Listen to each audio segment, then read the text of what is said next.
अरे कितना कीमती समय मिला है, कितना कीमती समय मिला है, आप समझ नहीं पा रहे हैं, आप समझ नहीं पा रहे, पछताना पड़ेगा बाद में। थोड़ा समय विश्राम किया जाता है, इसको अभ्यास में डाल लो। कई वर्ष हो गए मध्याह्न में विश्राम नहीं, नींद का नहीं, थोड़ा शरीर स्वस्थ होने का, लेट जाना फिर बैठ जाना, फिर टहलना, फिर लेट जाना बैठ जाना, नींद का नहीं। रात्रि में 4 घंटे इसको लेटने के लिए देते हैं बस। बीमार स्थिति में, शायद बीमारी ना होती तो पद्मासन में इसको हम विश्राम देते, पर अब पद्मासन लगा नहीं सकते। शरीर सुख आराम त्याग किए बिना भगवत मार्ग में कोई भी विजितात्मा नहीं हो सकता। रगड़ो, इस शरीर को रगड़ो, हाथ में माला है या काउंटर है, टहल रहे हैं, जब नींद आ रही टहल रहे हैं, सिर्फ 4-5 घंटे शयन के लिए दीजिए। क्या कर पाओगे आगे? यही अवस्थाएं हैं, नवयुवक अवस्था। इसी पर विजय प्राप्त करो, नींद आदि पर, भोजन पर, नींद पर। जानबूझकर 1-2 दिन भोजन छोड़कर भजन पड़े नहीं रहना, कोई जान न पावे कि आप भोजन नहीं किए। पूरी दिनचर्या ज्यों की त्यों होनी चाहिए। जिद्दी स्वभाव, परमार्थ के पथिक का जिद्दी स्वभाव, आराम त्यागी स्वभाव। और शरीर को जैसा बना लो प्रभु वैसे ही है, इसमें जड़ है, कोई अंतर नहीं पड़ता है। रात में सो, दिन में 4 घंटा सोने का अभ्यास बना लो, दिन में सोते रहो। अभ्यास है, चाहे जगने का बना लो चाहे सोने का। आधा आधा कवल रोज बढ़ाते चले जाओ, भोजन आते फैलती चली जाएंगी। आधा आधा कवल रोज कम करते चले जाओ। 24 घंटे में 400 ग्राम अन्न से स्वस्थ शरीर का पोषण हो जाएगा और वो क्रियाशील रहेगा। 400 ग्राम अन्न से काहे को बर्बाद कर रहे हो? आते बढ़ाते चले जा रहे हो। इसको कम करो, कम करो। भोजन 400 ग्राम अन्न से काम चल जाएगा। जिसे भगवत प्राप्ति के बिना जिया नहीं जा रहा, तब भगवत प्राप्ति होती है। ये शरीर सुख आराम के त्यागने की, हमें बहुत समय बर्बाद मत करो, समय बर्बाद मत। भोजन कर रहे हो, नाम जब चल रहा है, अंदर पद चल रहा है, कोई भी भोग तुम्हें नहीं फंसा सकता यदि भगवान नाम चल रहा है। समझ ही नहीं रहे, भगवान नाम नहीं जप करना, बस मन मानी आचरण करना है। बड़ी भारी आवश्यकता है शरीर सुख आराम के मिटाने की साधक को। जीवन भर इसी में लगे रहे, जीवन भर। जब से इस मार्ग में चले तो इसी पर है। नींद और भूख, 2 पर भारी प्रहार रहा है। नींद और भूख, तो भगवान की कृपा से ऐसा।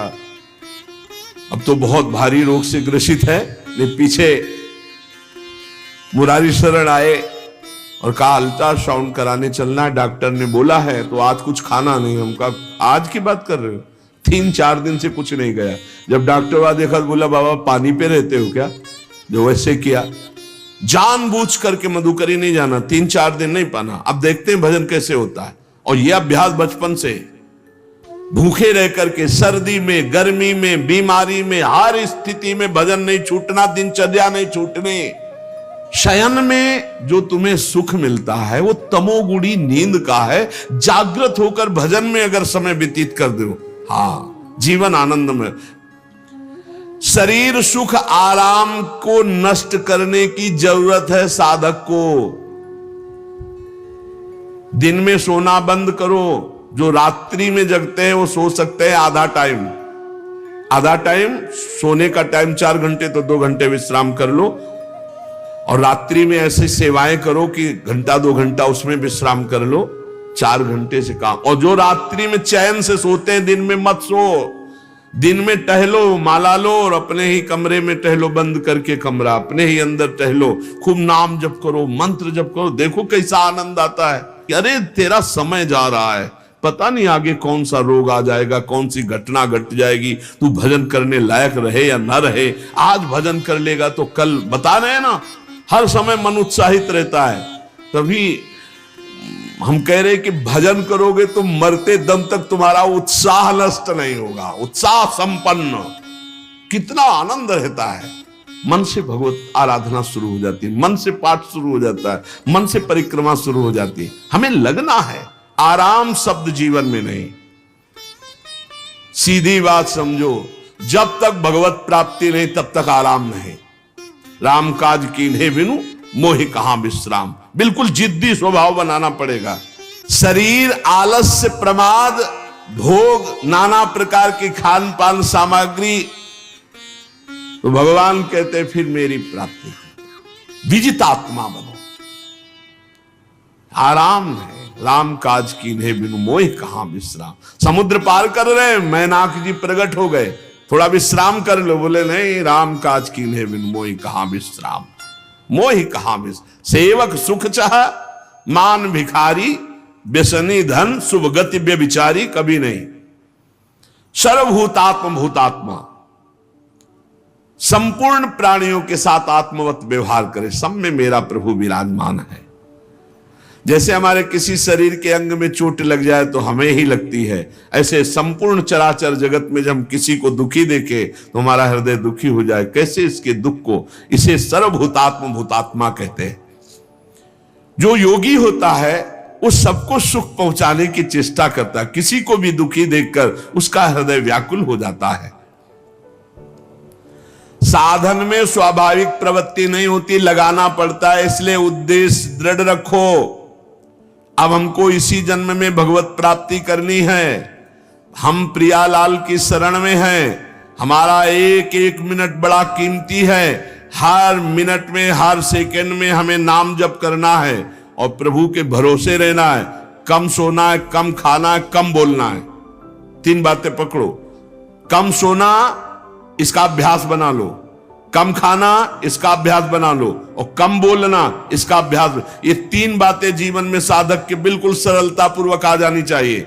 मिताहार, मित भाषण और नियमित शयन। शयन से बचो, ये बहुत जहर है। नींद बहुत जहर है। निद्रा आलस प्रमादोत्थम तत्तामस मुदाहृतम। इसको एक सीमा में बांध दो। 3 घंटे, 4 घंटे, 5 घंटे, बस 24 घंटे माला, काउंटर, वाणी, सेवा, टहल रहे हैं। सो नहीं सकते, आराम नहीं कर सकते, नहीं कर सकते। ये अभ्यास बनाओ, तभी आगे बढ़ पाओगे। सत्संग रोज सुनते हो, देखो तुम्हें जो डांट लगती है, तुम्हें बहुत प्यार करते हैं। प्रभु बहुत प्यार करते हैं, इसलिए डांट लगवा रहे हैं, इसलिए आपको सत्संग सुना रहे हैं। ये जीवन सार्थक कर लो, नहीं तो बहुत पछताना होगा। हम पशु पक्षी के जीवन में साधना नहीं कर पाएंगे। कैसे हमारा चिंतन बदले। भगवान ने अगला शब्द का मदगत प्राणा। प्राण जिसके मेरे में समर्पित है। प्राण समर्पित का मतलब है प्राण वायु को लेकर प्रधान है। भोजन न मिले, जल न मिले तो भी हम जीवित रह सकते हैं काफी समय तक, क्योंकि प्राण वायु। प्राण बलवान पुष्ट होते हैं अन्न और जल से, लेकिन प्राणों की सत्ता वायु से है। ये जो श्वास प्रश्वास है, भोजन हमें 4-6 दिन न मिले तो आराम से दिनचर्या चल सकती है। पानी 8-10 दिन न मिले तो भी दिनचर्या चल सकती है। ऐसा नहीं कि मर जाएंगे, लेकिन 2 मिनट वायु ना मिले तो मर जाएंगे। 2 मिनट वायु ना मिले तो प्राण नष्ट हो। प्राण का सीधा संबंध वायु श्वासों से है। और प्रभु को प्राण समर्पित करने का मतलब हर श्वास नाम जप करना। मदगत प्राणा। हम पानी भी पिएंगे, भोजन भी पाएंगे तो प्रभु को समर्पित करके और हर श्वास नाम जप करेंगे तो ये मदगत प्राणा होगा। मत चित्ता, निरंतर चिंतन करने के लिए हमें प्राणों को समर्पित करना होगा। हमारे प्राण समर्पित हैं, हम प्रसाद के द्वारा प्राणों का पोषण करेंगे और हर श्वास प्रश्वास में नाम जप। श्वास ऊपर गई तो नाम जप, श्वास नीचे गई तो नाम जप। बोधयंता परस्परम। यदि हम किसी से बात करेंगे तो अपने प्रभु की चर्चा करेंगे। उसी प्रभु की चर्चा का कथन, कथयंतश्च माम नित्यम, केवल भगवत चर्चा करेंगे। केवल। कभी कभी ये लोक कल्याण की भावना भी प्रपंच में उतार देती है। निवेदन है कि यहां कोई लोक वार्ता का प्रश्न लेकर के नावे, एक जगह तो बख्श दो जहां केवल भगवान के संबंध की चर्चा होने दो। श्रीधाम वृंदावन में आप आए हो तो प्रिया प्रीतम की चर्चा का प्रश्न करो, प्रिया प्रीतम की चर्चा सुनो, निहाल हो जाओगे। तुष्यंत च रमंत च, उसी में आनंद और संतोष होता, भगवत चर्चा हुई और उसी में रमण करें। एक जगह तो रखो जहां तुम केवल प्रभु की चर्चा सुन सकते हो, प्रभु की चर्चा कर सकते हो। प्रपंच का तो बहुत विस्तार है। कथयंत च माम, माम भगवान कह रहे हैं, कथयंत च माम नित्यम तुष्यंत च रमंत च। चलते हैं हम भगवत मार्ग में, फैल जाते हैं फिर दुविधा युक्त संसार प्रपंच में। केवल भगवत चर्चा, कथयंत च माम, भगवान केवलम, केवल माम, मेरा, प्रियालाल के सिवा और कोई चर्चा नहीं। बार बार बोर्ड लगवा देते हैं, श्यामा श्याम की चर्चा के सिवा यहां कोई चर्चा न की जाए। आपको अगर आशा है कि यहां से कोई काम बनते हैं तो हम पहले आपको बता देते हैं, हम असमर्थ हैं, हमारे में कोई सामर्थ्य नहीं है। हम केवल प्रभु की चर्चा करते हैं, प्रभु का नाम जपते हैं, प्रभु के लिए जीवन है, बस इतनी बात है। जो प्रभु में डूबना चाहता है वो आए, स्वागत है। इसके अलावा ना कोई आशीर्वाद, ना कोई तंत्र मंत्र, ना कोई जंतुर, ना किसी भी तरह की कोई ढांढस वृत्ति बना सकते हैं कि जाओ तुम्हारा ये ठीक हो जाए, तुक्का लग जाए, ठीक हो जाए, तुम्हारे भाग्य की बात है। यहां से कोई चमत्कार नहीं, यहां एक ही चमत्कार है, मलिन मन को श्री भगवान में लगा देना, जीवन को जीवन मुक्त अवस्था में पहुंचा देना। निर्विकारता की स्थिति प्राप्त करने के लिए साधु समागम है। भगवान का आदेश है, यदि मुझे अनुभव करना चाहते हो, इसी जन्म में परमानंद की प्राप्ति करना चाहते हो तो मय्येव मन आदत्स्वम मयि बुद्धिम निवेश है। कैसे करोगे? तो भगवान कह रहे मत चित्ता, मेरे में चित्त लगाओ। चित्त कैसे लगेगा? चूंकि हम प्राणों से बहुत प्यार करते, देह प्राण ते प्रिय कछुनाई, इसलिए भगवान को कहना पड़ा प्राण मेरे को समर्पित करो। कैसे समर्पित करें? जो खाओ पियो भगवान को भोग लगा के और रात दिन नाम जप में, हर श्वास में भगवत चिंतन।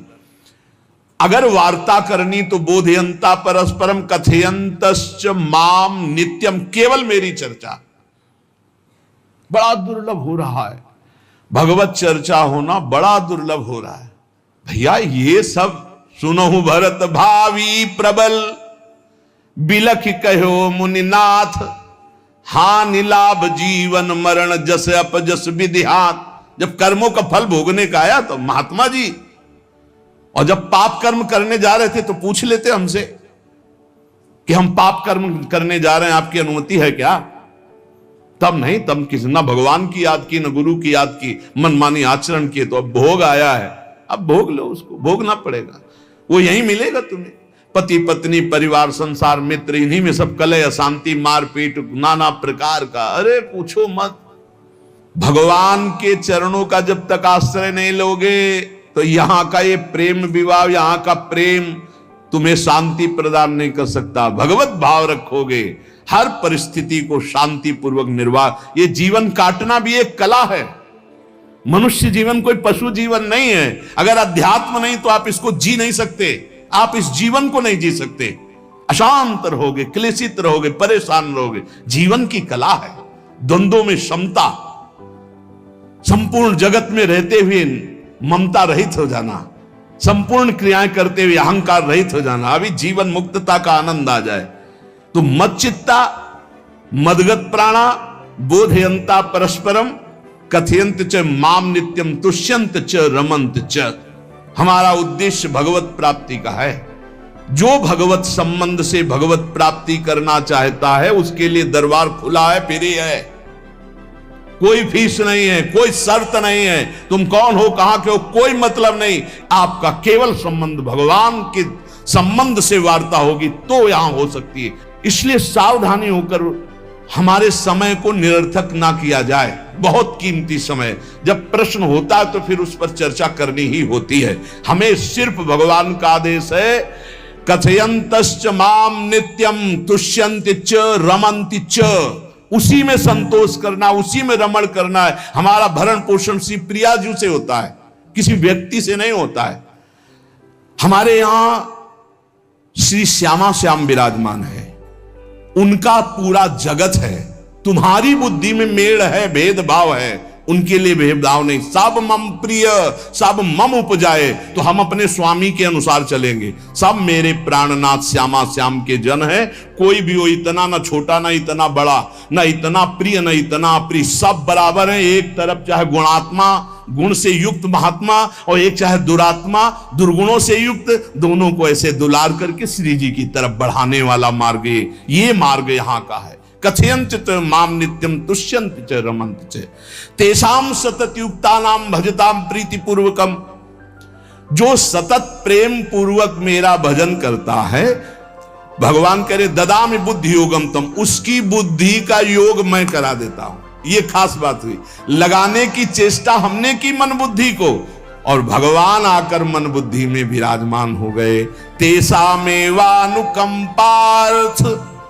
महमज्ञानजं तमः नास्यात्म्यात्म भावस्थो ज्ञान दीपेन भास्वता।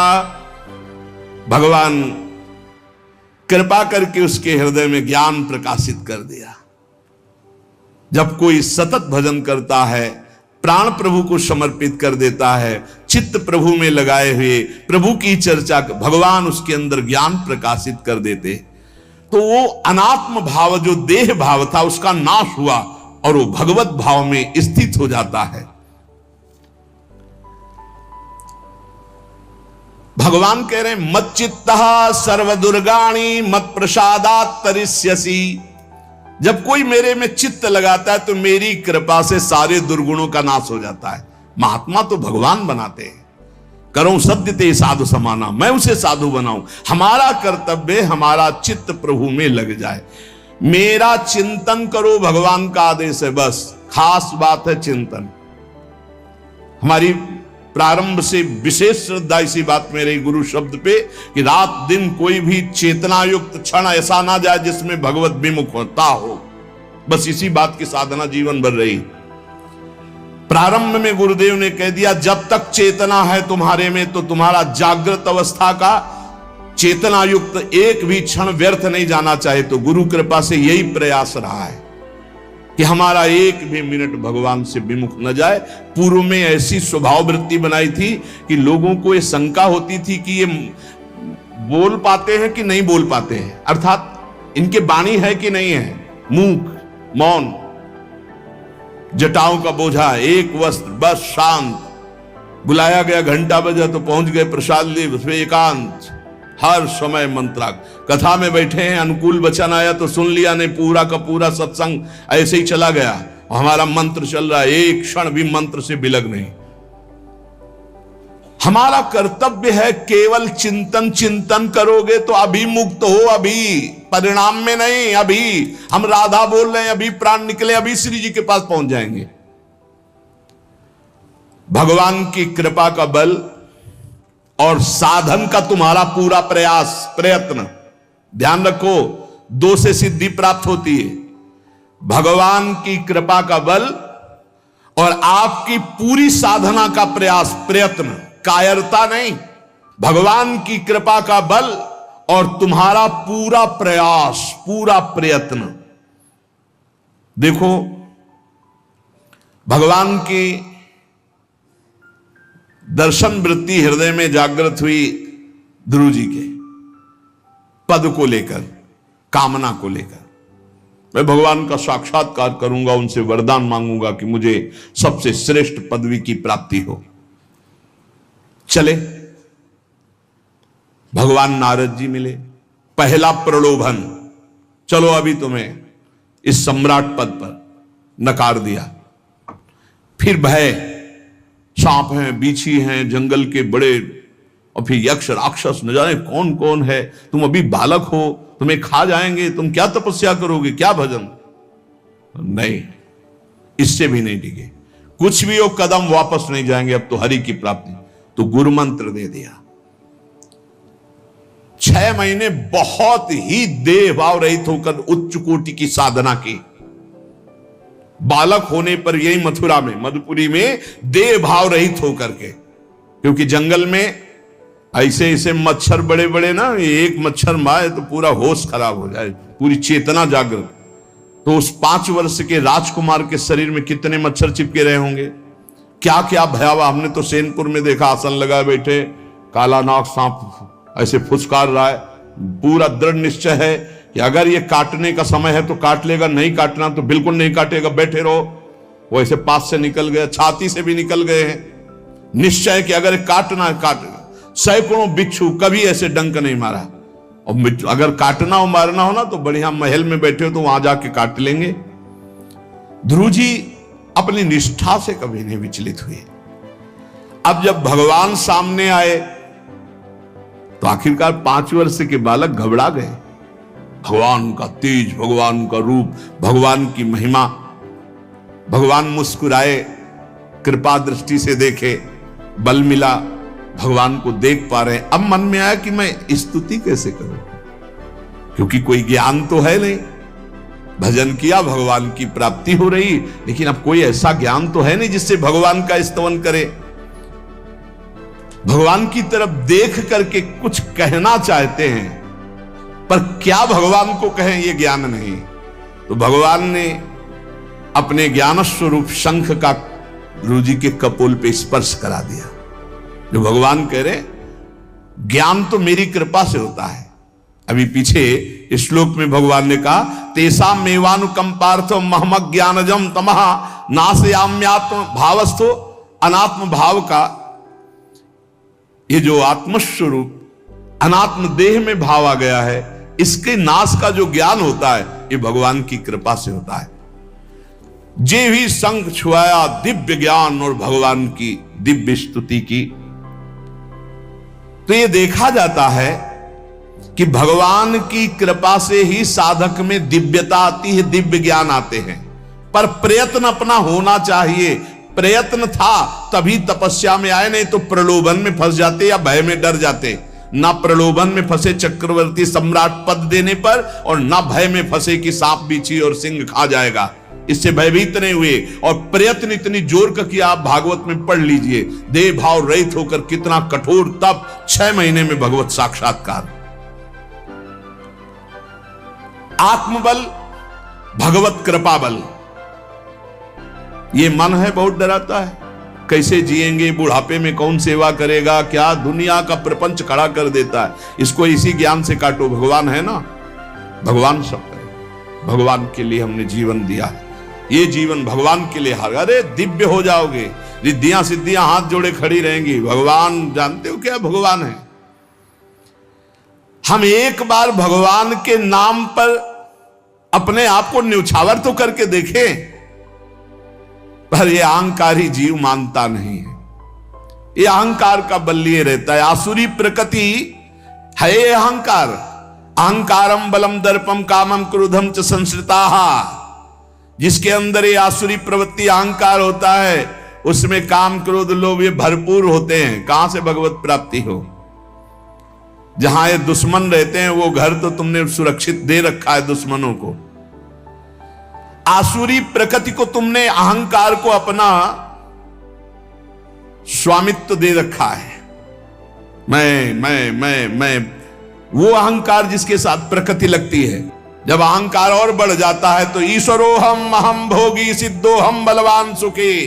तरंग से समुद्र नहीं होता, समुद्र से तरंग होती है। हम जितने भी हैं सब तरंग हैं उस परमात्मा की। वायु विकार नष्ट हुआ, समुद्र में ही लीन हो गए, ये बात है। लेकिन एक तरंग समुद्र नहीं पैदा कर सकती। एक सूर्य चमक रहा, कोई बन के सूर्य दूसरा चमक के दिखाए। बहुत सावधानी से उपासना करो। ये अहंकार, भगवान कह रहे हैं, भगवान ये जो अहंकारम बलम दर्पम कामम क्रोधम च संश्रिताः, इस अहंकार को नहीं मिटाया तो ये अनुभव कराने लगता है और 4 बोलने लगते हैं कि आप तो भगवान हैं। तो धर्म सम्राट करपात्री जी इतने सिद्ध महापुरुष, और विश्वेश्वर विश्वनाथ जी की स्थापना करके रात दिन आराधना काशी में। बड़े बड़े सिद्ध महापुरुष भगवान शिव की आराधना करते, बड़े बड़े सिद्ध महापुरुष भगवती अम्बा की आराधना करते। ये कौन सा ज्ञान प्रकट हो जाता है जो भगवत स्वरूपों का अपमान होने लगता है। मुझे यही समझ में नहीं आता। गुरु रूप से हमें शास्त्र के आचरण देने आए, मनमानी भ्रष्टाचार सिखाने नहीं आए। आज तक कभी कहीं भी भगवत स्वरूपों का अपमान महापुरुषों द्वारा नहीं हुआ। महापुरुष और भगवान में अंतर नहीं, पक्का मुझे विश्वास, हम तो चराचर जगत को भगवत स्वरूप मानते हैं, लेकिन आचरण कराने के लिए आचार्य गुरुदेव जैसे चले हैं वैसे ही चलना होता है। सदैव संतों ने अपने को अधम और तुच्छ और नीच कहा है। हनुमान जी जैसा कोई ज्ञानी, महाबली, कोई त्यागी, कोई ब्रह्मचारी, बैरागी, हनुमान जी जैसा कोई त्रिभुवन में द्वितीय हुआ हो तो बता दो। अतुलित बलधामम हेम शैलाभदेहम दनुजवन कृशानुम ज्ञानिनाम अग्रगण्यम। अरे जय गिर चरण दे हनुमंता चले सुगा पाताल तुरंता, हजार हजार को पकड़ के कछु मारिस कछु मर्दिस कछु मिले से धरि धूरी। अब विभीषण जी से कैसे परिचय बता रहे हैं। प्रात ले जो नाम हमारा तेहि दिन ताहि ना मिले आहारा। असमय अधम सखा सुनु मोहु पर रघुबीर। क्या दैन्यता का स्वरूप हनुमान जी महाराज। भगवान से जब हनुमान जी मिल रहे तब उनसे प्रभु आप पूछ रहे हो कि तू नाथ एक में मंद मोह बस ज्ञानी नाम अग्रगण्यम। एक में मंद मोह बस कुटिल हृदय अज्ञान पुनि प्रभु मोहि विसारेऊ दीन बंधु भगवान। जय प्रणतारित भंजन चरणों में लौट गए हनुमान जी महाराज। सबरी जी भगवान सामने बैठकर स्तुति करते हैं। जो नवधा भक्ति है वो उपदेश नहीं है, सबरी जी की स्तुति है। ये सब भक्ति सबरी जी में विराजमान, क्योंकि उसी समय सबरी जी भगवत धाम जाती है तो उपदेश तो उसको दिया जाता है जो आचरण में उतारे। सबरी जी तो सिद्ध महापुरुष अभी भगवत धाम जा रहे हैं भगवान के सामने ही। वो क्या कहती, अधम ते अधम अधम अति नारी तीन मह में मति मंद अघार। हरिवंश महाप्रभु क्वाहम तुच्छा परम अधम प्राण्यो गर्ह कर्मा यत्तन्नाम स्फुरति महिमा हरेश वृंदावनस्य। इन सब बड़े बड़े आचार्य महापुरुषों ने भगवान की दास्ता स्वीकार करके जीवन अर्पित करके आचरण करके दिखाए। जहां ये आसुरी अहंकार होता है तो ईश्वरोहम महम भोगी सिद्धोहम बलवान, ये सिद्धावस्था नहीं है, ये तमोगुणी आसुरी अहंकार का परिणाम है जो ये दिखाई देता है भगवत स्वरूपों का अपमान करके। नहीं, यद्यपि अभेद है वो महापुरुष शिव और वो अभेद है, पर आचरण जब करेगा तो स्वामी और सेवक का करेगा। काशी नगरी सिद्धों की नगरी है, ज्ञानियों की। देखा बड़े बड़े सिद्ध परमहंस जाते हैं शंकर जी के दर्शन करने, विश्वनाथ जी के, तो जिनके कमंडल भी नहीं दिगंबर है ना, तो वो भी ऐसे हाथ उठा के नमः पार्वती पते और बस ऐसे सर झुकाए खड़े रहते हैं। जल भी नहीं है, पत्र भी नहीं है, ऐसे वो हम सब खड़े खड़े घंटों खड़े रहते। तो वहां के शिव पार्षदों से ऐसा करुणा में प्रेम हो गया था कि वो हमें नहीं हटाते थे, तो एक कोने में घंटों खड़े रहते थे और दर्शन करते रहते थे भगवान विश्वनाथ जी। तो जैसे ऐसे अवधूत आते, न कोई जल का कमंडल है, न कोई पत्र है, न पुष्प, नजदीक गए और नमः पार्वती पते हार हार महादेव, बस सर झुका, ये है। और स्वयं शिव स्वरूप है, इतना अंतर नहीं ब्रह्मबोध में। भक्तों में भी कभी कभी आम प्रकट होता है, वो वाणी से आपको दिखाई देगा, लेकिन वो आसुरी अहंकार नहीं होता। ध्यान रखना, ये उनका भागवतिक बल होता है, ये आसुरी अहंकार नहीं होता। जैसे जनक जी की सभा लगी हुई है, भगवान श्री राम लक्ष्मण जी विराजमान है विश्वामित्र जी के समीप बड़े सौम्य भाव से। जनक जी महाराज ने देखा कि बड़े बड़े वीर आए पर धनुष यज्ञ में धनुष को अजगों को कोई उठा ही नहीं पाया, खंडन की तो बात जाने दो। रावण बाणासुर आया, आरती प्रणाम करके चले गए। अब आशा ही खत्म हो गई, कोई उठाने वाला ही नहीं, तो उन्होंने कहा वीर विहीन मही मैं जानी।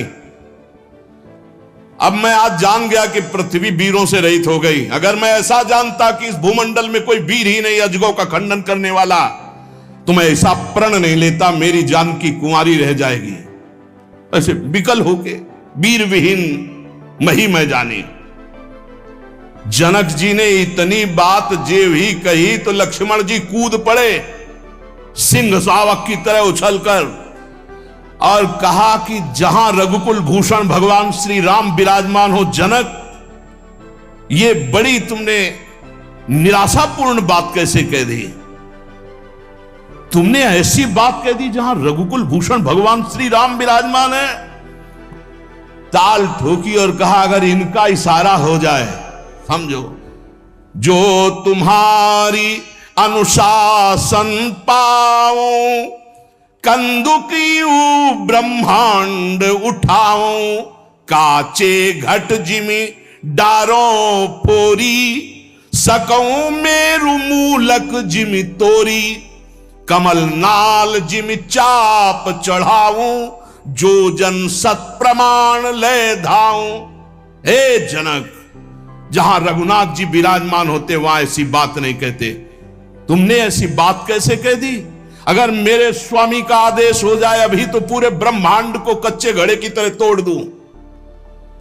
ये अजगौ पुराना 100 योजन एक बार में दौड़ते हुए जाऊं और इसको ऐसे कमल लाल की तरह तोड़ दूं, मेरे स्वामी का आदेश हो। यह अहंकार नहीं है। पहली बात कही, जो तुम्हार अनुशासन पावो, अगर मेरे प्रभु श्री राम की आज्ञा हो जाए।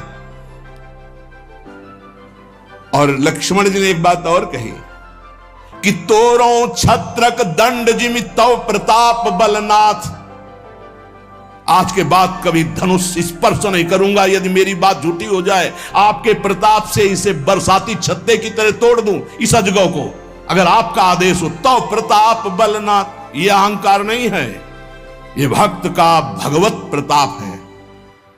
दशानन कह रहा है, अरे मुझे क्या भय, तेरी सभा में अगर कोई वीर हो तो मेरा पैर उठा दे, मैं राम जी का एक छोटा सा सेवक हूं। तू मेरे प्रभु को बार बार मनुष्य कह रहा है, मैं जिनका सेवक हूं। तेरी सभा में तू जो अपने सभा बलों के बल पर बलवान होकर कहता है कि ये सब आहार है, तो मैं उनका एक छोटा सा दूत हूं। अगर कोई मेरा पैर उठा दे तो जानकी जी को राम जी हार जाएंगे, वापस चले जाएंगे।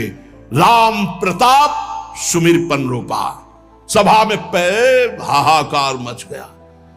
जब स्वयं दशानन उठा तो मारा घूसा, 4 मुकुट राम जी के चरणों में गए। राम जी के चरणों में झुक, तब तेर बचेगा, मेरे चरणों में झुकने से नहीं। कोई उठा नहीं पाया।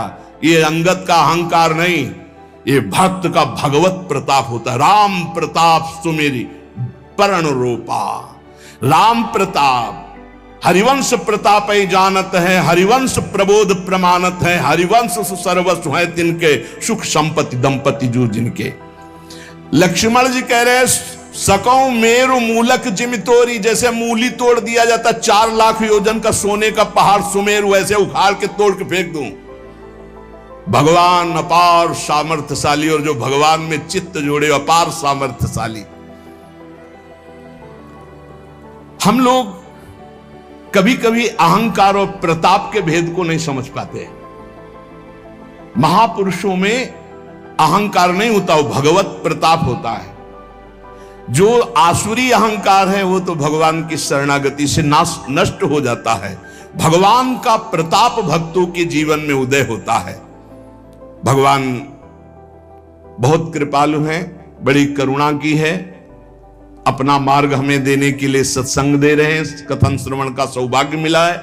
इसी जन्म में हमें भगवत प्राप्ति करनी है। अपार बलशाली माया को परास्त करने का बल केवल भगवान की कृपा से प्राप्त होता है। इसलिए नाम जप करो, भगवत लीला गायन गुणगान करो और भगवान से प्रार्थना करो कि मेरा अहंकार आपके चरणों में समर्पित हो जाए। सारा दोष इसी अहंकार का। ये संस्कृति मूल शूल प्रद नाना, सकल शोक दायक अभिमाना, ताते करें कृपा निधि दूरी, सेवक पर ममता अति भूरी।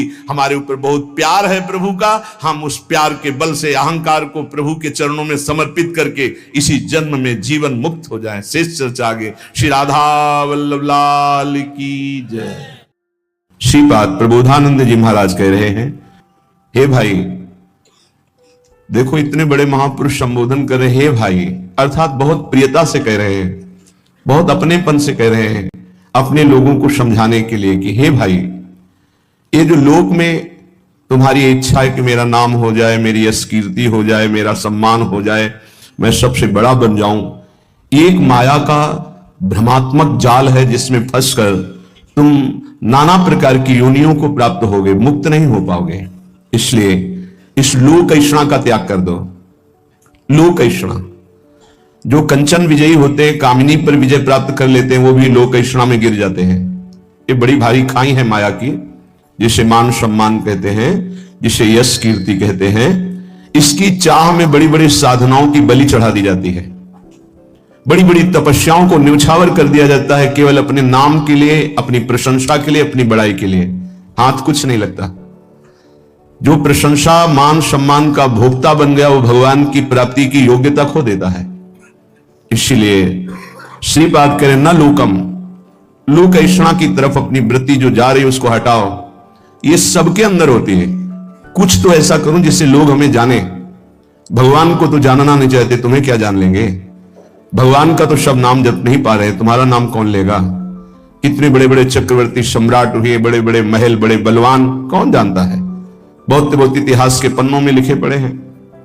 ये होश में हम विवेक के द्वारा ऐसा साधन करें, ऐसे मार्ग में चले कि भगवान को प्राप्त हो जाए। ये जीवन का परम लाभ है। न लोकम, हमें लोक के मान सम्मान, यश कीर्ति, प्रतिष्ठा आदि की भी चाह नहीं करनी चाहिए। अगर भगवान को सम्मान देना ही है ना, यश कीर्ति देनी है ना, तो ऐसा प्रदान करेंगे कि आपकी भगवत प्राप्ति भी नहीं रुकेगी और बिस्तरे सब जगह विमल की रति, साधु संगति नाट रहे। खास बात रहेगी, आपके जीवन में भारी यश का विस्तार होगा, पर साधु संगति मिलती रहेगी, इसलिए अभिमान नहीं हो पाएगा। वो मान सम्मान आपके तप का नाश नहीं कर पाएगा। यदि भगवान को नाम करवाना है, यश करवाना है, सम्मान दिलवाना है, ये उनका विषय है।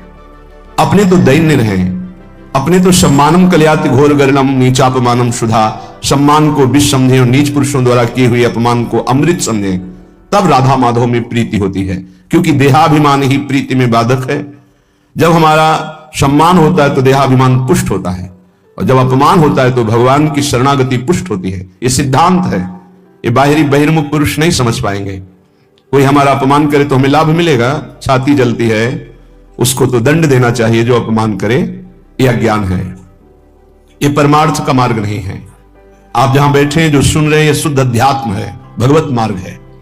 इसलिए न लोकम, लोक की भी मान बढ़ाई, यश कीर्ति की चाह ना करे तो राधा माधव के चरणारविंद की तरफ उसकी मन और बुद्धि की गति होने लगेगी। या ऐसा समझ लीजिए कि मन और बुद्धि में राधा माधव आकर विराजमान हो जाएंगे। आप विचार कीजिए, जिन्होंने अपने एक संकल्प मात्र से अनंत ब्रह्मांडों की रचना कर दी, वो मायाधिपति, ऐश्वर्य, समग्र वैभव, ज्ञान समुद्र, वैराग्य समुद्र, प्रेम समुद्र भगवान हमें मिल जाएंगे, फिर हमारे लिए दुर्लभ क्या रह गया? ये अनंत ब्रह्मांड तो उनकी एक संकल्प वृत्ति मात्र से प्रकट हो, ऐसे भगवान हमारे हो जाएंगे तो हमारे पास कमी क्या रहेगी? जाके रामधनी वाके कौन कमी? जब प्रभु हमारे हो गए तो फिर कुछ पाना बाकी नहीं रहता, सब कुछ मिल गया। अभी अल्प बुद्धि होने के कारण ऐसा लगता है हमें इस भोग की आवश्यकता है। अगर लक्ष्मीपति भगवान स्वयं मिल जाए तो आवश्यकता ही खत्म हो जाएगी। स्थिति आ जाती, सकल कामनाहीन जे राम भगति रसलीन, कोई कामना ही नहीं रह जाती।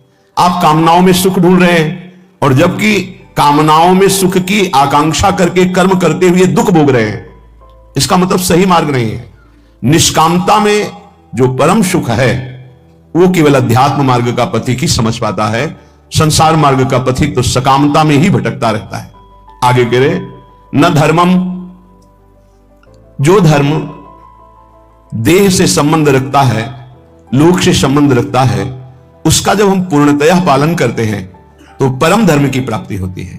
परम धर्म त्यज लोक धर्मान, लोक धर्मों का त्याग करने पर परम धर्म की पूर्ति होती है। सावै पुंसाम परो धर्मो यतो भक्ति अधोक्षजे, भगवान श्री हरि में प्रेम लक्षणा भक्ति हो जाना ये परम धर्म है, और लोक धर्म का ठीक निर्वाह करने का फल है परम धर्म, प्रभु के चरणों में भक्ति हो जाना। नहीं तो आपसे सच्ची कहते हैं, ये देहाभिमान बड़े बड़ों में झलकता रहता है। मैं अमुक, मैं अमुक, मैं अमुक, मैं अमुक, दूसरे की निंदा, अपने मुख से प्रशंसा, जो अध्यात्म के बिल्कुल विरुद्ध है, वो बना रहता है। बड़ा ज्ञान है शास्त्रों का, पर ये जब वाणी खुलेगी तो किसी न किसी की निंदा होती पाया गया। वो तो अमुक जाति के थे, वो अमुक अमुक ऐसे ऐसे। अरे जो सत्य वस्तु है उसको क्यों नहीं जाना जा रहा? एक ही सच्चिदानंद भगवान अपने स्वरूप का विस्तार किए हुए हैं, वही है, दूसरा कोई नहीं है। मत्ता परतरम नान्यत किंचित् अस्ति धनंजय। गीता जी कह रहे हैं, भगवान श्री कृष्णचंद्र जी के वचन हैं, मेरे सिवा हे अर्जुन किंचित मात्र कोई वस्तु नहीं। फिर किसकी निंदा की जा रही है? लोक धर्म की महत्ता है परम धर्म की प्राप्ति में। यदि लोक धर्म का पालन कर रहे हैं, परम धर्म की प्राप्ति नहीं हुई तो सो सब धर्म कर्म जरि जाऊ, जहां न राम पद पंकज भाऊ। वो सब धर्म कर्म में आग लग जाए जिससे भगवान के चरणों में प्रीति न उत्पन्न हो पावे। क्या उस धर्म कर्म का जो प्रेम न प्रकाशित कर दिया? जिससे प्रेम प्रकाशित हो वही धर्म है। इसलिए करें कि इस लोक धर्म में ज्यादा अर्झो मत। क्या लोक धर्म है? मैं अमुक जाति का हूं, मैं किसी का पति हूं, किसी का पुत्र हूं, किसी का पिता हूं, किसी का अमुक अमुक अमुक। ठीक है, इन धर्म का पालन करो भगवत भाव से और भागवत धर्म में स्थित हो जाओ, यही इसकी मानता है।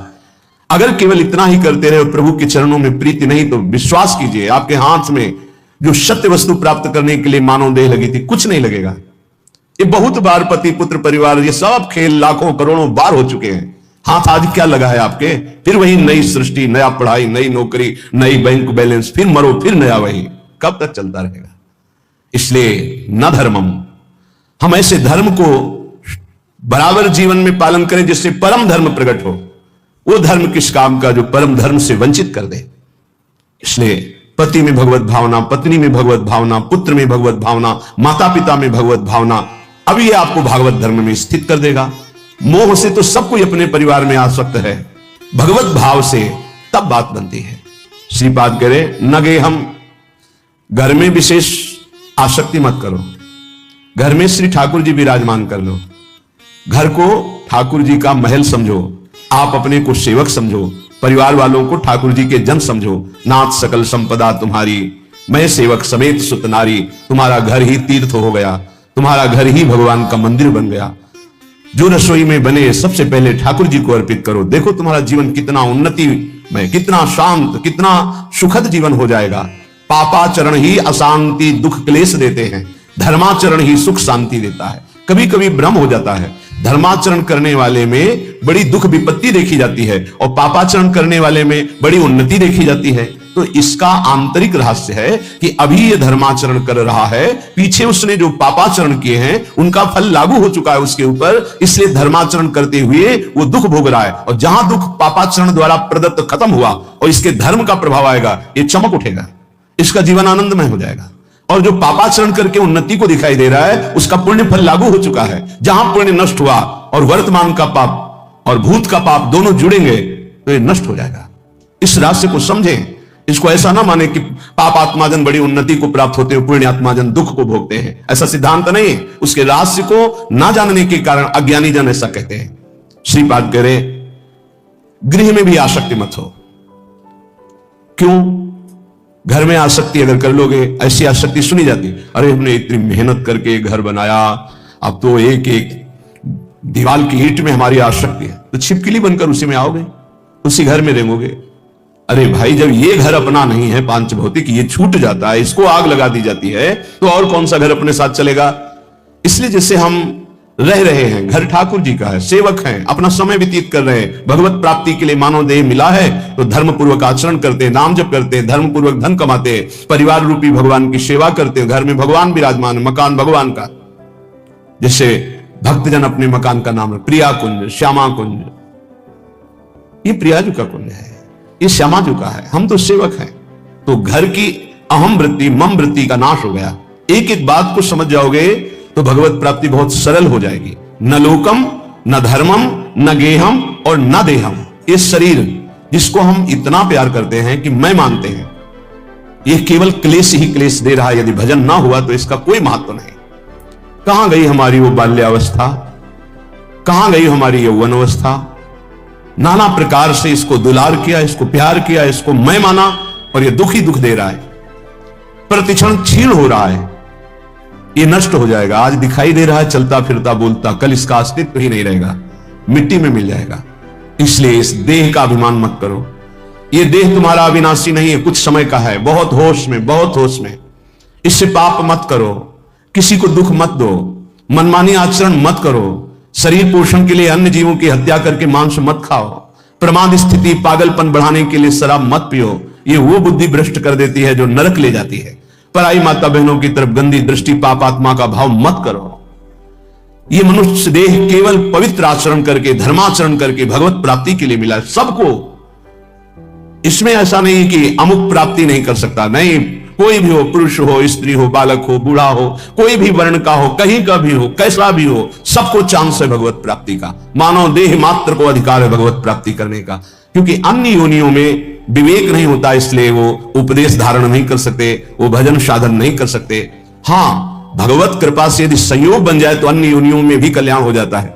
जैसे कोई बहुत बड़े भागवत के घर का कुत्ता ही सही, वो दरवाजे पे बैठा, खूब नाम कीर्तन हो रहा है, ठाकुर जी का भोग लगा, आरती हुई, उसको भी प्रसाद मिल रहा है, वो नाम कीर्तन से उसका कल्याण हो जाएगा। भगत के घर के पशु पक्षियों का भी कल्याण हो जाता है। ऐसा कहीं बिरला ही संयोग बैठता है, नहीं तो मानव देह में ही भगवत प्राप्ति होती है। तो कह रहे ये देह भगवत प्राप्ति के लिए इसका अभिमान करके गलत आचरणों में समय बर्बाद मत करो। जब आपके अंदर करने की शक्ति तो अच्छा करो, बोलने की शक्ति तो अच्छा बोलो, देखने की शक्ति तो अच्छा देखो। बुरा क्यों करते हो? बुरा का फल बुरा ही होगा। तो मानव देह बुराई मिटाने के लिए मिली, बुराई बढ़ाने के लिए नहीं मिली। बहुत अपने लोग अपनी महिमा को नहीं समझ पा रहे हैं, दूसरों से आशीर्वाद मांगते घूमते हैं। किसी का आशीर्वाद क्या करेगा यदि हम अपने आचरणों को ना सुधारें, हम अपने को प्रभु के भजन में ना लगाएं, हम शास्त्र आज्ञा से ना चले, तो दूसरे का आशीर्वाद लागू ही नहीं होगा, लागू ही नहीं होगा। आप हमारी बात को पकड़िए। और यदि आप धर्म से चल रहे हैं, नाम जप कर रहे हैं, पवित्र जीवन है, तो किसी से आशीर्वाद मत मांगो, सबका आशीर्वाद मिल जाएगा। विश्वास कीजिए। सुर नर मुनि प्रसन्नता ऊपर, सोई विजयी विनयी गुण सागर, तास सुजस त्रैलोक उजागर। जितने सुर नर मुनि सब उस पर कृपा करेंगे जो धर्म से चलता है, जो भगवान नाम जप करता है। अगर धर्माचरण का त्याग कर दिया जाए, अपवित्र पापाचरण किया जाए, तो कोई नहीं बचा सकता। रावण ने किसकी आराधना नहीं की? विचार करके देखिए। बड़ा विद्वान था, भगवान शंकर की खूब आराधना की, बड़े उच्च कोटि की आराधना की, लेकिन आचरण सही नहीं थे। तो क्या क्या नहीं मिला उसको भगवान शंकर की कृपा से? लेकिन सर्वस्व नाश हो गया, रहा न को कुल रोव निहारा, आचरणहीन हो गया, धर्म भ्रष्ट हो गया, मनमानी आचरण। इसीलिए श्रीपाद कह रहे हैं कि आप अपने शरीर का अभिमान करके आचरण भ्रष्ट मत हो जाइए। आचरणों को सुधारिए। तुम्हारा शरीर अविनाशी नहीं है, एक सीमित समय के लिए आया हुआ है। ये दिमाग में बैठा लीजिए, इसको जाना है, इसको छोड़ना है, शरीर को नष्ट होना है, आज नहीं तो कल। इसलिए ऐसे आचरण कर लो कि तुम्हारी उन्नति हो जाए, तुम दुर्गति से बच जाओ, तुम्हारा पुनः जन्म अन्य योनियों में ना होकर भगवान के धाम में दिव्य रूप से निरंतर अनंत काल तक के लिए सुख भोगो। श्रीपाद कह रहे न निंदाम, किसी की निंदा मत करो, क्योंकि दूसरे की निंदा करने से उसके पाप अपने ऊपर आ जाते हैं। क्यों बेमतलब में पाप की पोटरी बांध रहे हो? पर निंदा के किए ते आवत नहीं कछु हाथ, मूर्ख पर्वत पाप को ले चल अपने साथ। दूसरे की निंदा करने से अपने को मिलता कुछ नहीं है, उसका पाप हमारे ऊपर आ जाता है। बेमतलब पाप की पोटरी, दुख का कारण आप बना रहे हैं। दूसरे की निंदा करने से आप उसको नीचा दिखा पाएंगे क्या? नहीं। अगर वो नीच है तो खुद नष्ट हो जाएगा, अपना उसका कर्म ही उसको नष्ट कर देगा। किसी को कोई नष्ट नहीं कर सकता, उसका कर्म नष्ट करता है। को न काहू के सुख दुख कर दाता, निज कृत कर्म भोग सुनु भ्राता। हे भाई, यहां कोई किसी को सुख दुख नहीं देता, अपना कर्म ही दूसरे की खोपड़ी में बैठकर जबरदस्ती हमारा अमंगल करवा देगा। हमारा कर्म, हम क्यों किसी की निंदा करके अपने पापों को बढ़ाएं? इसलिए ना निंदा, मना कर किसी की भी निंदा मत करो। और कह रहे ना स्तुति, किसी की स्तुति भी मत करो, प्रशंसा। क्यों?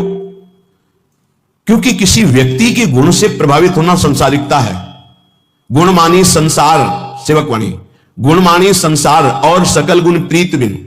अगर कोई बहुत अच्छा आचरण कर रहा है, भगवान की कृपा है, उसमें भगवान की शक्ति विराजमान, हम उसको नमस्कार करते हैं, व्यक्ति को नहीं। हम व्यक्ति की प्रशंसा नहीं करते, हम प्रभु की प्रशंसा करते हैं। प्रभु ने इसे योग्य बना दिया, बस। अगर किसी व्यक्ति से हम प्रभावित होते हैं तो प्रभु से प्रभावित होने वाला महत्व अंदर जो बैठना चाहिए कि सर्वलोक महेश्वर भगवान हमारे स्वामी हैं, यह हट जाएगा। हमें भगवत भाव की प्रशंसा करनी, ना कि किसी व्यक्ति के पद की, गुण की नहीं। सर्वलोक महेश्वर भगवान कृपा किए हैं, उसको ये सामर्थ्य दिए हैं, जितने अंश में सामर्थ्य दिए हैं उतना वो प्रभावशाली है। पर हम व्यक्ति की नहीं, हम भगवान की तरफ देखते हैं। भक्त का लक्षण होता है वो भगवान की तरफ देखता है, व्यक्ति की तरफ नहीं। तो हमारी कोई बहुत बड़ाई कर दे, भलाई कर दे, कोई वस्तु दे दे, कोई मनोनुकूल कार्य कर दे, तो हम श्री भगवान की तरफ देखते हैं, प्रियाजू की तरफ देखते हैं, उस व्यक्ति की तरफ नहीं देखते कि धन्यवाद आपने, ये संसारिकता है, आपने बहुत बड़ा काम कर दिया, धन्यवाद। नहीं, जय हो प्रियाजू की, इसको निमित्त बनाकर प्रियाजू ने कार्य करा। हमारी आसक्ति प्रियाजू में, किसी व्यक्ति में नहीं। जीवन में यह सिद्धांत समझ लीजिए, यदि व्यक्ति से आसक्त होंगे तो इष्ट का भरोसा छूट जाएगा। फायदा क्या हुआ? कोई भी कितना हित करे, कितना भी हमारा मंगल करे, हम धन्यवाद नहीं देंगे, हम जय बोलेंगे, हमारे प्रियालाल की जय हो, उन्होंने इसे निमित्त बनाकर कराया है, जय हो प्रियालाल। हम उस भगवत स्वरूप को प्रणाम करते हैं, व्यक्ति नहीं, गुण नहीं, ये प्रियालाल की कृपा। देखो गोस्वामी जी इससे कह रहे हैं, तात सुनहु माया कृत गुण अरु दोष अनेक, गुण या उभय न देखे, देखी सो अविवेक, गुण या उभय न देखे। भागवतिक गुण है, ना किसी के दोष, न किसी के गुण, न किसी की निंदा, न किसी की स्तुति। सबसे बड़ा भागवतिक गुण है सब में भगवान को देखना। इस रूप में भगवान आ गए, इससे बड़ा सम्मान क्या होगा सामने वाले का? साक्षात हम भगवान मान रहे हैं, इस रूप में भगवान, व्यक्ति नहीं। व्यक्ति रूप में हम स्तुति नहीं करेंगे, भगवत भाव से मेरे प्रभु इसी निमित्त बनाकर आए, या मेरे प्रभु इस रूप में आए। श्रीपाद करे, नापि सौख्यम, हमारा किसी से किसी भी तरह का सुख लेने का भी भाव नहीं होना चाहिए। सौख्यम माने सुख होता है। ये व्यक्ति, ये पदार्थ, ये वस्तु सब प्रभु के सुख के लिए अपनी भावना, भक्त का। हम तो प्रसाद भोगता है, वस्तु का भोग नहीं करते। किसी व्यक्ति से सुख लेने की भावना रहेगी तो स्वार्थ बुद्धि रहेगी, स्वार्थ बुद्धि रहेगी तो अज्ञान रहेगा, अज्ञान रहेगा तो गलती हो ही जाएगी, पापाचरण हो ही जाएगा। जितने पाप होते हैं सुख बुद्धि लेने की भावना जिनकी जितनी बढ़ गई उनसे हो रहे हैं, हम हो या आप हो। पाप तभी होते हैं जब सुख लेने की भावना बढ़ जाती है, इतना राक्षसी भाव आ जाता है कि वो निंदनीय हो जाता है। देखो ना, काम भोग की लालसा हुई तो राक्षस पैदा हो गया उसकी बुद्धि में, क्या क्या कर डाला। देखो, क्रोध भाव पैदा हो गया तो राक्षस पैदा हो गया, क्या क्या कर डाला। देख लो ये विकार कैसे हैं। किसी से भी सुख लेने की आकांक्षा में ही ये दोष पैदा होते हैं। उपासक वही है जो सुख देवे को चाहो। हमारे हृदय में दूसरों को सुख देना भगवत भाव से। संसारी और उपासना के मार्ग में चलने वाले पथिक में बड़ा अंतर है। संसारी हर व्यक्ति से मिलेगा तो सुख लेने की भावना से मिलेगा, परमार्थिक पथिक से जो मिलेगा वो सुख देने की भावना रखेगा। सुख देवे को चावचित, सब सो हित निष्काम, या सुधर्म हरिवंश को नाम गिरा विश्राम। इसीलिए महात्मा कहा जाता है, महान आत्मा। क्यों? क्योंकि दूसरों को सुख देने की भावना है। सुख लेने की भावना दुरात्मा बना देती है। इसलिए करें न सौख्यम, किसी से सुख लेने की भावना मत रखो। हम जहां फंसे हैं सुख लेने में फंसे हैं। हमसे जब गलती हुई तो सुख लेने में गलती हुई है। हमारी जब दुर्गति का कारण बना तो सुख लेने का हुआ है। जहां बंधन हुआ है सुख लेने से हुआ है। और न दुखम, बहुत सुंदर सिद्धांत का वर्णन है। आप कह रहे हैं कि हमें दुख में भी स्वीकृति नहीं करनी, ये अंतर की बात है। हमारे कर्म के अनुसार दुख आया है तो हमें यह स्वीकृति नहीं कि इस व्यक्ति ने दुख दिया है। अगर यह व्यक्ति ना हो तो मैं कभी दुखी हूं ना, ऐसी भावना कभी मत बनाना कि अगर सामने कमरे वाला हट जाए ना तो मैं बड़ा सुखी हो जाऊं, वो अमक नष्ट हो जाए ना तो मैं सुखी हो जाऊं, कभी नहीं। तुम्हें कोई दुख नहीं दे रहा, पक्का समझ लीजिए। तुमने जो बीज बोया है कर्म का वो ही तुम्हें दुख दे रहा है, पक्का समझ लीजिए। यहां कोई दुख देने वाला नहीं है।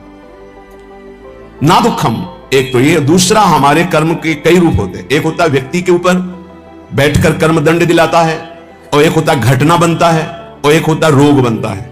शरीर में विविध प्रकार की आदि व्याधियां, तो हमको विचलित नहीं होना है। यदि आप भक्त हैं, उपासक हैं, आध्यात्मिक मार्ग के पथिक हैं तो धैर्य रखिए। नाम जप से बहुत बड़ा बल मिलता है। सत्संग से हमारे अंदर विवेक जागृत होता है, सहने की सामर्थ्य आती है। बड़े से बड़े दुख को आनंद पूर्वक उपासक सह सकता है, विषयी भोगी पुरुष नहीं, संसारिक पुरुष नहीं। इसलिए ना दुखम, कोई भी दुख आपको विचलित ना कर पावे। यह तभी हो सकता है जब आपने मृत्यु का वर्ण कर लिया है। अब तो एक ना एक दिन शरीर छूटेगा ही, भजन नहीं छोड़ेंगे, सतमार्ग नहीं छोड़ेंगे। मृत्यु से बड़ा कोई दुख नहीं है, उसे हम पहले स्वीकार कर चुके हैं, तब इस मार्ग में चला जाता है। नारायण अति कठिन है, हरि मिलन की बाट, या में पग पीछे धरे प्रथम शीश रे काट। शीश काट का मतलब अपने अस्तित्व को आराध्य देव में समर्पित कर देना। अब जो ही प्यारो करे सोई मोहि भावे, तो दुख किस बात का। देखो, प्रवचन कर लेना सरल है, प्रवचन सुन लेना सरल है, लेकिन जब ये बातें जीवन में आती हैं उस समय अपने को बचा ले। यही आध्यात्मिक साधक की पहचान है। अनुकूलता होती तो बड़ी कृपा भगवान की, और जब प्रतिकूलता रंग लाती है उस समय बोलो कि बड़ी कृपा हरि की। तुम्हारा प्रियजन पधार गया और बोलो हाथ उठा के, बड़ी कृपा हरि की। तुम्हारा प्रिय शरीर असाध्य रोग से ग्रसित हो गया, बोलो अब बड़ी हरि कृपा। तुम्हारे मनोवांछित जितनी वस्तुएं सब विध्वंस हो गई, अब बोलो हाथ उठा के, बड़ी हरि की कृपा। तब समझा जाएगा महाभागवत हो, भक्त हो, बड़ी हरि की कृपा, और वास्तविक बड़ी हरि की कृपा। पर बोल सकता है वही जिसका अस्तित्व भगवान में समर्पित है। अगर अस्तित्व देहाभिमान में है तो बोल ही नहीं सकता। हरि की कृपा प्रतिपल, नाशवान का नाश निश्चित होगा, अविनाशी का कोई नाश कर ही नहीं सकता है। यह बिल्कुल दिमाग में बैठा लीजिए, नाशवान का नाश होगा, आज नहीं तो कल होगा। अविनाशी को कोई मार नहीं सकता, तू अविनाशी है, तेरा शरीर और संसार ये सब विनाशी है। इसलिए न दुखम, दुख को भी स्वीकार मत करो।